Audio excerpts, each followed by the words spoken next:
Welcome back to Inside the Mind. Today's episode is complicated, raw, necessary.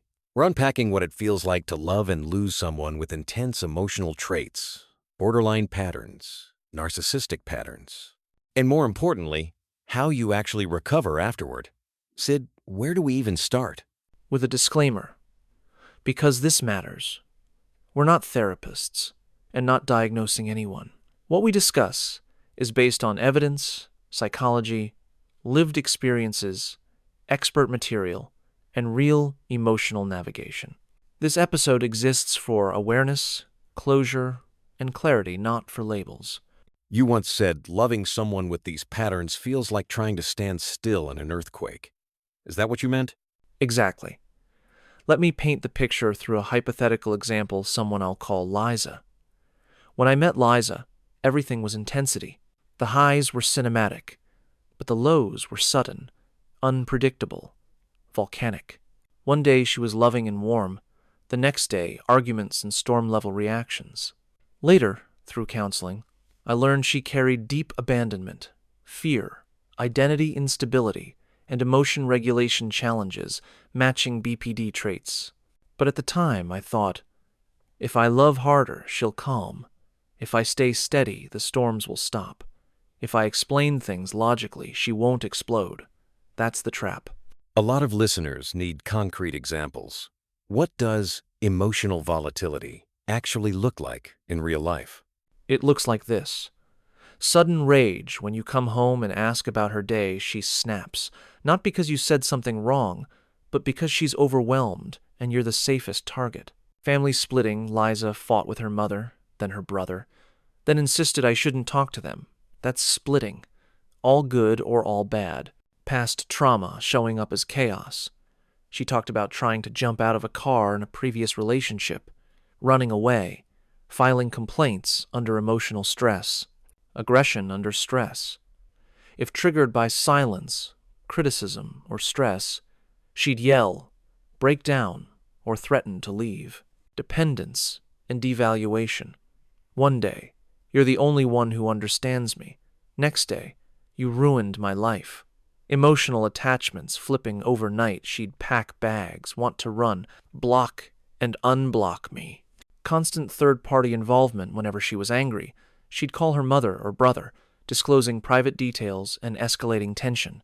This is outsourced emotional regulation. False allegations when overwhelmed. She interpreted events through fear, not facts, leading to extreme accusations. The classic idealization, devaluation, discard loop when she loved too much. When triggered, she wanted to destroy everything. And trauma bonding, the highs are addictive, and the lows feel like your fault.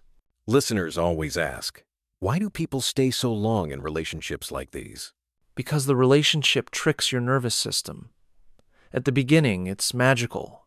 People with BPD or NPD traits love intensely. You feel chosen, special, like it's destiny. You believe your love can heal them, especially if you're nurturing. Their pain triggers your empathy. When they fear abandonment, you want to protect them. You confuse intensity with love. The emotional extremes feel like passion, but it's really dysregulation.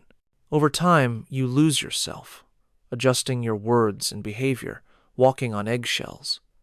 By the time you realize the damage, your own identity is already blurred. So what happens after the relationship ends? A lot. First, hypervigilance.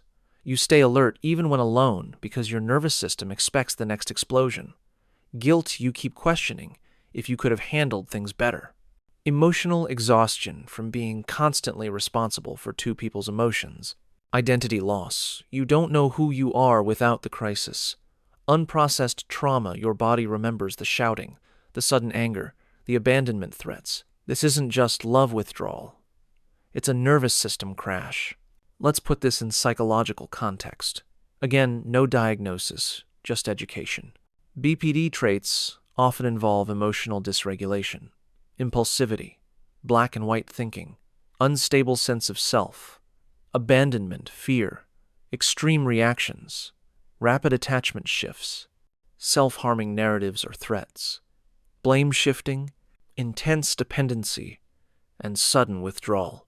NPD traits involve fragile self-esteem, external validation, reliance, blame deflection, emotional inconsistency, lack of accountability, grandiosity, masking insecurity, and manipulation when threatened. When both traits overlap, the partner becomes the emotional shock absorber. That really clarifies how overwhelming it can be for someone on the receiving end. This is what a lot of people need. How do you actually heal? Step 1. Emotional detachment. Stop analyzing them. Stop replaying. Stop crafting what-if scenarios. Healing begins when your mental space is no longer rented out. Step 2.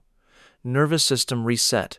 Do physical things that regulate your body, like walking, deep breathing, stretching, journaling, warm showers, sleep cycles, and low stimulation routines. Step 3. Identity reintegration. Ask yourself what you like, what your boundaries are, and what pace feels natural to you. Step 4. Deprogram the guilt. Internalize that you didn't cause their dysregulation. You walked into their past wounds, not your failures. Step 5. Learn healthy boundaries statements like, "Not today," "I need space," and "This behavior is unacceptable." Step 6. Therapy or counseling. It's not because you're broken, but because your emotional system carried too much. Even a few sessions can help. Step 7. Build secure patterns. Start choosing stability over intensity, looking for consistent communication, emotional clarity, mutual respect, slow pacing, accountability, and calm conflict patterns.